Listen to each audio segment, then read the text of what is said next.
They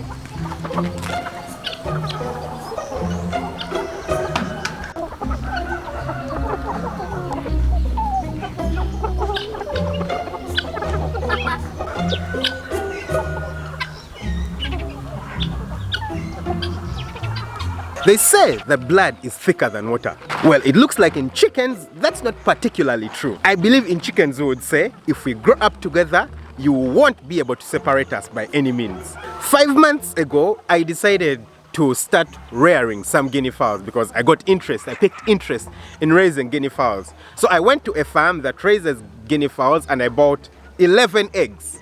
Of those 11 eggs, just 8 were fertilized and just 6 of them hatched. Of the 6 that hatched, 1 of them was born lame, so he died. I was left with 5 guinea fowls. But because I had extra space in the incubator, I decided to add some chicken eggs. So I added about 5 or 6 chicken eggs, and about 4 of them hatched. 1 died, and 3 survived. And then we were lucky enough that just at about the same time, we managed to come across some guinea fowls that had hatched in the wild, you know, little tiny kids. So we picked them up, brought them onto the farm, and so we started raising them together. It was inside this chicken house that we placed the guinea fowls and the chicks that had been hatched together. So they grew up as a unit, and well, I can imagine the chickens thought they were guinea fowls, the guinea fowls thought they were chickens. But in my head, I imagined that when they start to grow up, they realize the difference and they will separate themselves from each other. Oh, how wrong I was. Oh, by the way, they're going to feed the Joapas chickens. Let's go check on them.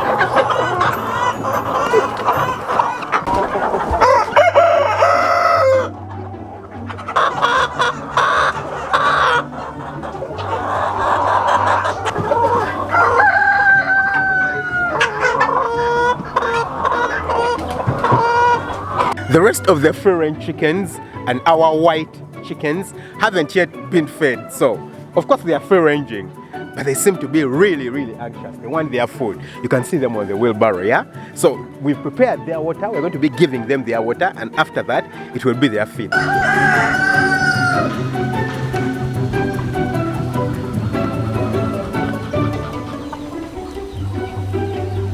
Look at all of them following him, you know, they know he's the one who usually gives them food.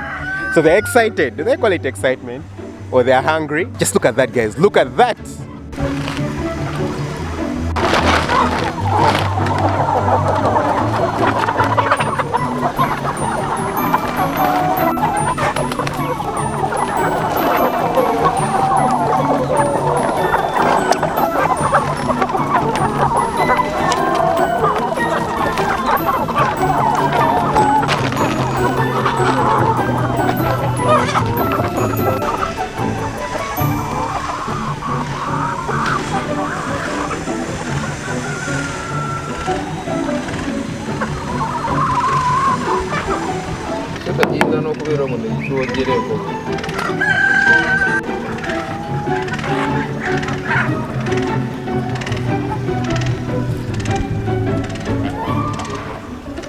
So at about 2 months, we decided to release the guinea fowls, and they started to move around the pasture. You guys see the pasture, yeah?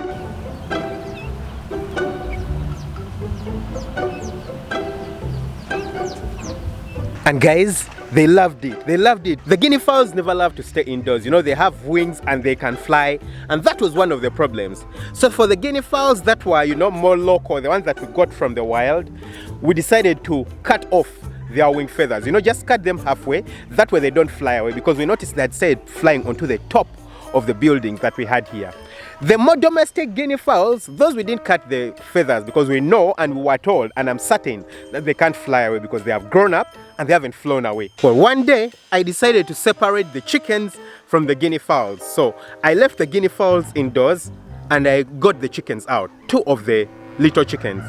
And guys, the chicken barely ate the entire day. It was simply looking for a way back into the guinea fowl house. And I was thinking, what is this going on? Like, the chicken didn't want to mix with the rest of the chickens. Everyone else looked strange to it. It just wanted to be with its friends. These are the people it had grown up with. And these are the people, well, not people, these are the birds that it knew to be its family. So I gave up trying to separate them. I just let them, keep moving together with the thought that maybe someday they'll notice that I'm guinea fowl and I'm chickens, and the chicken will start chilling with the chickens. The guinea fowls will continue moving along. But no, it did not happen. So there's a difference between the way guinea fowls feed and the way chickens feed. The chickens, love to scratch in the ground, and if they're eating vegetation, they will eat the grass, the actual grass itself. But most of the time they are pecking in the ground and picking out things. Guinea fowls, on the contrary, love to eat the seeds of grass. You guys know what the seeds of grass are. I'll try to pick one. You see, this is grass over here, yeah? And it has small little tiny seeds on the grass. The guinea fowls, they love to eat that. You just see them picking out one, and they'll get done with that. I've never seen chickens do that until these chickens that grow up with the guinea fowls. The other thing is that the guinea fowls are runners. They're not like chickens. They don't just like walk around humbly, no. They're always running. From one point to another, they'll always run. And the chickens, their chicken friends, have also become runners. They're just always running around with them, chasing the guinea fowls around and, just running around. And guys, the chickens are no longer young. The guinea fowls are no longer young. By the way, let me tell you something. Guys, I've failed to separate the male and the female guinea fowls, honestly. I don't. Probably in the future, in the next maybe 1 month or so, I should be able to separate them. For now, I have failed to separate them, the sexes. I know we have some males and we have some females. Hopefully, I really pray that, there's a mixture. Hopefully, it's not all males like our cows decided to do. But yeah, you can see them right here. The guinea fowls are feeding with the chicken.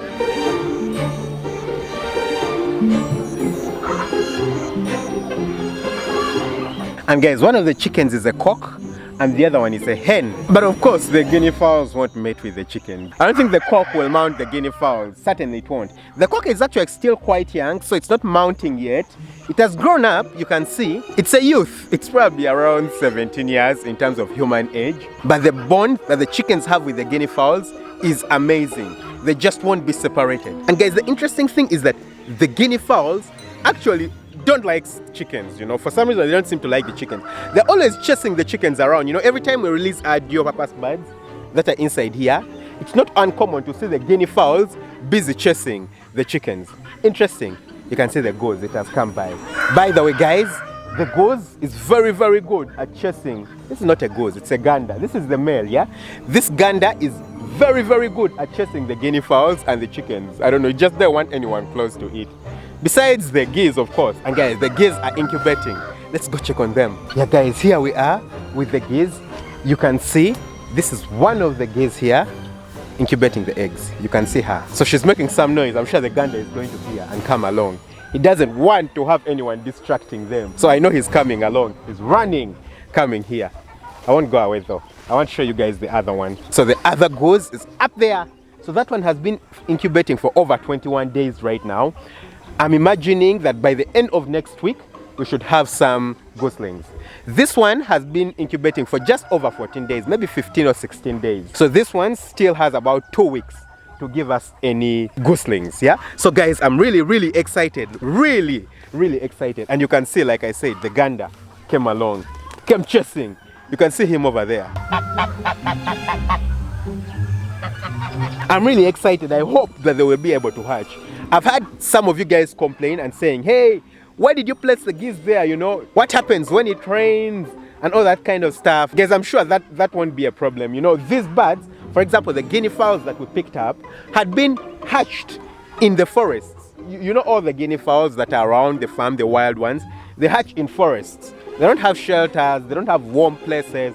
They just make a nest somewhere under a tree or something like that, and they will hatch their eggs. Same thing with geese, the geese are very good at making nests on the ground. You can see this one. It has made its nest on the ground. And even the other one made the nest on the ground. So I'm sure that they will incubate. That will not be a problem. You know, their bodies are warm enough to try to hatch and incubate the egg. So I don't think that will be a problem. Next time we'll probably make sure that there is a shade over that. But we just wanted them to be as free and wild as possible. And when the geese hatch their goslings, guys, I want to try to make sure that as many of them survive as possible. So I'm not going to let them just free range and move around with their goslings for the first 2 weeks. I'm going to build a chicken tractor, a goose tractor, something like that. It will probably be around 4 feet by 4 feet. That's around 16 square feet. And that can easily be moved around on different patches of the farm, because I know geese are very good at, you know, doing poop. And you don't want them to stay in one place. So I'm just going to make the tractor, and then it will just be moved from one patch to another of the farm. You know, we can give them food and they can feed on the grass. And then after 2 or 3 weeks, when the goslings have started to put on some feathers and, you know, they can handle water, then we shall let them out, so that even if their mothers take them into the water, we don't have any problem with them dying. So yeah, I'm really excited. You guys do remember that we put some chicken eggs under this goose, the first one that started to incubate. Well, that wasn't successful. We put 3 chicken eggs. This one is incubating 11 or 12 eggs. But on top of that, we had put some 3 chicken eggs. Guys, one of the days when it had moved out to do some feeding, we came and checked and there was no egg. All the chicken eggs had been broken. And it's because the goose is really heavy and it just sits on top of the eggs. You know, it stands and sits on the eggs. So I think the chicken eggs have weaker shells compared to the goose eggs, yeah? So those ones, they got broken. We decided to try again with this one, yeah? So this one had lace eggs. I think this goose had been laying eggs together with the other one, and then we noticed that later on. Because this one has only 6 eggs, and the other one had 12. There is no way it was that much. The difference can't be that much. So some of this goose's eggs are with the other ones, but it's okay. I know they will hatch. So this one, since it had only 6 eggs, we decided to give it 5 chicken eggs. So I put 5 chicken eggs here. Unfortunately, 3 of them broke. So it's only left with 2 chicken eggs. Guys, I hope the 2 chicken eggs hatch. Because if they hatch, I will try the experiment again, just like we've been doing with the guinea fowls, and seeing that the guinea fowls and the chickens can actually grow up together and think they are siblings. I want to see if the goose will try to raise chicken babies and raise them as its own babies, and you know, we just see how it will be, how the story will end up. I'm really curious to find out. So is blood really that thick? Is it thicker than water? Of course, physically it's thicker than water. But is it that important? Well, I don't believe that. Even in human beings, of course, blood is really thick. But people who are raised up together, chickens that are raised up together, animals that are raised up together, people that grow together and develop a bond, that bond can be way tighter than anything blood can offer. That's something that I've learned from experience. Well, experience from the chickens. Interesting. So what do you guys think about this? Has any of you guys had such an experiment before? Has it been successful? Have you raised geese with something else and they mothered them? I've seen one in my life. I've seen a duck raise a chicken. If a duck has raised a chicken, I think geese can raise chickens. Which experience have you had? Please share it in the comment section below. I would love to read it. Thanks guys for watching. Lots of love. Catch you very soon with another video. Bye bye.